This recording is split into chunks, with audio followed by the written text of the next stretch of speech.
Finishing your Ekodeck Plus Classic deck is a quick and easy process.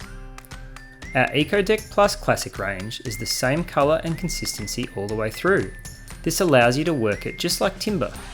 You can cut, rip, plane or sand the board in a number of ways to achieve your desired look.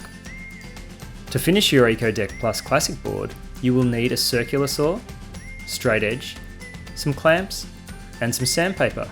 We recommend 40 grit. To begin, clamp your board in place, making sure it is adequately supported, but still allows room for your saw to pass. Measure back 10mm from the edge of your board and mark with a pencil.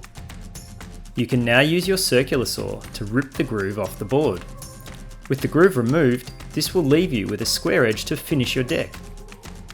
Refinish the edge of the board using coarse 40 grit sandpaper.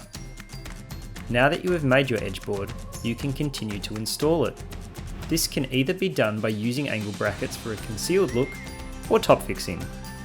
When top fixing, be sure to pre-drill an oversized clearance hole, countersink, and fasten using a 10 gauge stainless steel screw every 450mm. With the leading edge of your edge board now installed, you can install your fascia. Check out the diagram showing how to install your fascia. Continue to install your decking using Quick Fix. Check out our other installation videos for the Quick Fix system.